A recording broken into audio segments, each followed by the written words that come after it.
Hãy tưởng tượng, bạn vừa đánh bại kẻ thù trên chiến trường, nhưng thay vì chỉ ăn mừng chiến thắng, bạn nhặt lấy hộp sọ của họ, mài nhẵn, chạm khắc tinh xảo rồi dùng nó làm chiếc cốc để uống rượu trong những buổi tiệc lớn.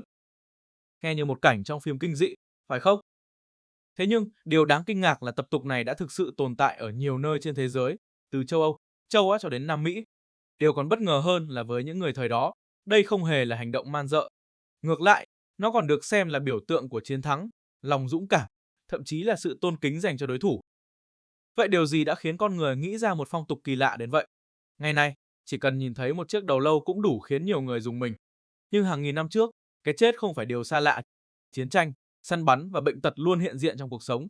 Vì thế, con người có cái nhìn rất khác về cơ thể sau khi qua đời. Ở nhiều nền văn hóa cổ đại, người ta tin rằng chiếc đầu là nơi chứa linh hồn, trí tuệ và sức mạnh của một con người. Nếu sở hữu chiếc đầu của kẻ thù, bạn cũng đang nắm giữ một phần sức mạnh của họ. Chính niềm tin này đã tạo nên một trong những tập tục kỳ lạ nhất lịch sử. Một trong những bằng chứng lâu đời nhất được các nhà khảo cổ tìm thấy có niên đại khoảng 15.000 năm trước, tại hang động Gu ở nước Anh. Điều gây sửng sốt là ba chiếc hộp sọ người đã được cắt gọt rất cẩn thận. Các mép xương được mài nhẵn đến mức có thể dùng như những chiếc bát. Điều này cho thấy đây không phải hành động ngẫu nhiên hay hậu quả của bạo lực. Những người tiền sử đã chủ ý biến sọ người thành vật dụng. Nhưng tại sao? Có nhiều giả thuyết được đưa ra. Một số nhà nghiên cứu cho rằng đây là nghi lễ sau tang lễ. Sau khi loại bỏ phần thịt và xử lý xương, họ giữ lại hộp sọ như một vật linh thiêng để tưởng nhớ người đã khuất. Một giả thuyết khác táo bạo hơn cho rằng trong thời kỳ khan hiếm lương thực, con người từng ăn thịt đồng loại để sinh tồn. Sau đó, chiếc sọ được giữ lại và chế tác thành vật chứa trong các nghi lễ. Dù nguyên nhân chính xác vẫn còn tranh luận, phát hiện này chứng minh rằng tập tục dùng sọ người đã xuất hiện từ rất sớm trong lịch sử loài người. Nhiều nghìn năm sau, phong tục ấy lại xuất hiện ở các chiến binh du mục trên thảo nguyên. Theo các ghi chép cổ của sử gia Hy Lạp, người Scythia có một nghi thức đặc biệt sau khi đánh bại kẻ thù. Họ sẽ lấy hộp sọ của đối phương, loại bỏ phần còn lại, phủ da hoặc là dát kim loại quý lên bên ngoài, rồi biến nó thành chiếc cốc dùng trong các bữa tiệc chiến thắng. Đối với họ, đây không phải hành động xúc phạm người chết. Ngược lại, việc uống rượu từ sọ của một chiến binh mạnh là cách chứng minh rằng mình đã vượt qua một đối thủ xứng tầm. Chiếc cốc ấy trở thành chiến lợi phẩm danh giá, giống như một tấm huy chương mà ai cũng muốn sở hữu.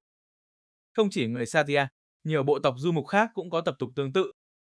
Thậm chí trong lịch sử châu Âu thời Trung Cổ, có những câu chuyện kể rằng một số thủ lĩnh Viking hoặc chiến binh Celt từng lưu giữ sọ của kẻ thù như biểu tượng chiến thắng. Tuy nhiên, các nhà sử học cho rằng nhiều câu chuyện trong số này đã bị phóng đại qua truyền thuyết và bằng chứng khảo cổ không mạnh bằng trường hợp của người Scythia.